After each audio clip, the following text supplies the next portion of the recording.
Hello again, ganda ka-chika life. Kumusta po kayo mga ka-chika? Heto na naman po tayo para sa ating panibagong showbiz update. Miss Catherine Bernardo, nagluluksa po. Namdam ang kanungkutan kay Miss Catherine Bernardo at sa nanay niyan si Mami Min dahil sa pagpanaw ng isa sa mga head o founder ng isa sa pinakamalaking fan group ng Asia Superstars. Nagpost pa nga ang mother ng actress na sa social media na pakikiramay at pagsaludo sa lumisan na kaibigan.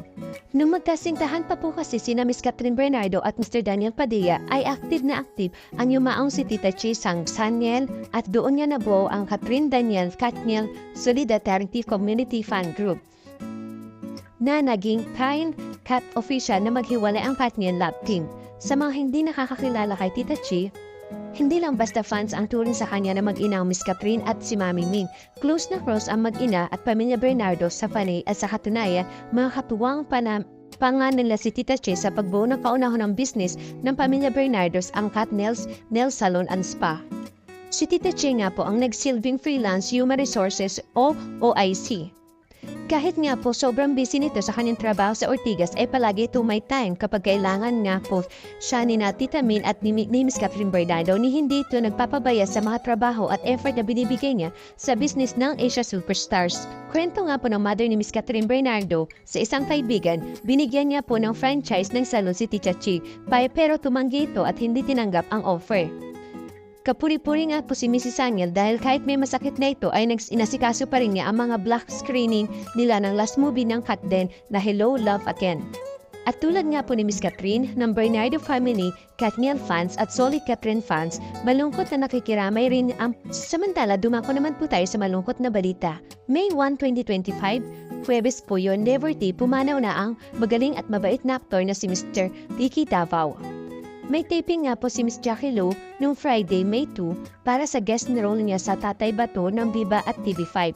After niya asikasuhin ang funeral arrangements para kay Ricky na sa Heritage Memorial Park sa Taguig City ay tutuloy siya sa taping sa Antipolo. Parang history repeats itself para kay Jackie Lou and her children, Ara, Ricky May, and Kenneth. But she is holding and together with her kids na nagkasunod-sunod ang pagsubok. Nauna nga rito ang pagpanaw na ina ni Miss Jackie Lou na si Pilita Corrales before Holy Week. Pahayag na po ni Jackie sa isa pong interview, all of us were in Ricky house when it happened. From the hospital, Ricky was brought back home for the palliative care.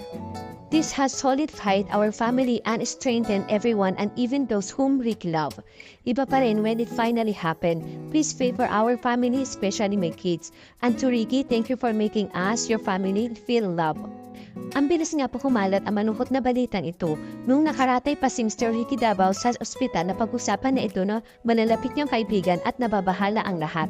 Ayaw kasi talaga ni Mr. Ricky ang napapabalita at pinag-uusapan kahit tahimik lamang hanggang sa kanyang pagpanaw. Nag-alok pa raw noon si Mr. Richard Merck na magpa-concert para maris ng fans para sa hospitalization ni Mr. Ricky pero tumanggi raw ang pamilya ng aktor. Araw yung kasi nila nang gawing issue pa ito. Nagkasunod-sunod nga ang pagpanaw ni Pilita Corrales, Miss Nora Honor at Haji Alejandro kaya pinapanalangin ng lahat na sana wala nang sunod. Pero nangyari nga itong kay Mr. Ricky Davao. Dahil dito, nagsasuggest ang iba na magpamisa para sa ating industriya na nagluluksa sa magkakasunod na pagpanaw ng mga mahal nating artista. Marami nga pong magagandang alaala kay Mr. Ricky kaya ang dami talagang apektado na siya'y nagkumpirmang pumanaw na po ito. Ang karamihan ay nabuhulat dahil hindi nila na may malubhang karamdaman pala ito si Mr. Ricky. The last time nga po na nakita at nakausap po ng mga kaibigan ni Ricky Davao ay sa Mediacom na original Filipino musical na Silver Lining Redux noong October 15, 2024 sa Red Rhino, Greenfield District, Mandaluyong City. Ang dami nga po napagkwentuhan nila mula sa mga panahong nag-umpisa siya sa retro hanggang sa pumalaw siya sa TV at pelikula. Line producer siya ng Silver Lining Redux at binanggit niya may planong sa pelikula ang nasabing musical in the future. Akala nga po noon na magdedirect na siya ng pelikula pero ayon nga't bumalik siya muli sa entablado. Waiting lang po ang magandang material sana at saka the right producer who will trust me, sabi nga po ni Ricky. Kung gawing pelikula iyong Silver Lining musical, gusto ba ninyo siya ang mag-direct? Kaya naman, Pero kung artista rin ako, di ba, ang hirap kasi medyo mahal din ang musical Tugon ni Mr. Ricky. Di ba, mahal din ang music, di ba? Although ito ay may-ari, yung produce na, di ba, kung siya ang magpro-produce sa kanya yung music. Siyempre, mahal yon. Pero alam naman po natin na kakayanin kasi you get people to yung mga session musician. Siyempre, gagandahan mo yan, di ba? Tapos may recording, we cannot shut it naman as live, diba? So, i-record mo yun, maproseso. Kasi pag-aaralan mo, i-record mo, pero habang i-record mo, dapat ang recording is para ka na umaarte rin dun sa eksena. So, mahabang proseso yun.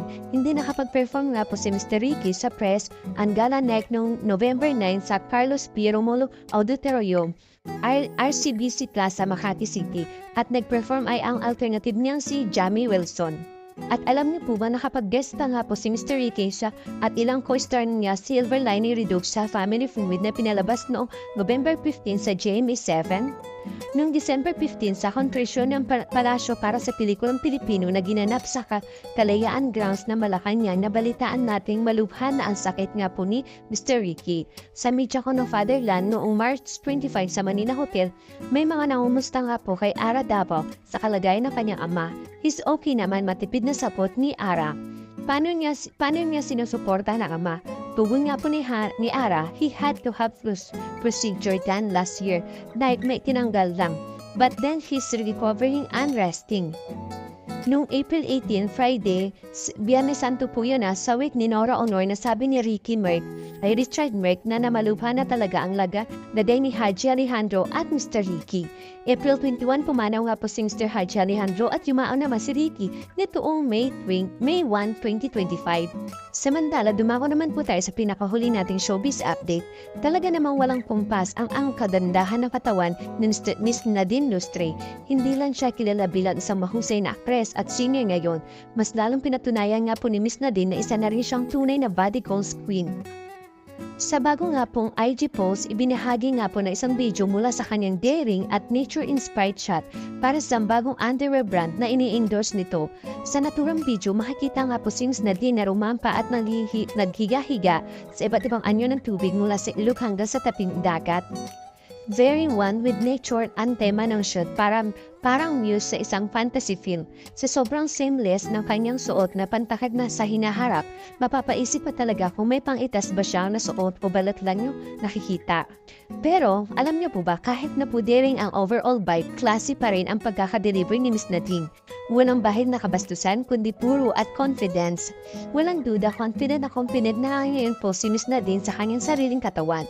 At isang inspirasyon ito sa mga kababahihan na yakapin ang kanilang natural na danda. Sa bawat anggulo ng kamera, kitang-kita ang self-love, empowerment, at walang takot na pagpapahayag ng kanyang sarili. Hindi lang po maganda si Miss Nadine at talented, ubod pa nga po ito ng sexy na most empowering way. Thank you for watching! Kung nagustuhan niyo po ang video ito, subscribe na sa Starlight Showbiz YouTube channel and please don't forget to hit the bell button for our latest updates.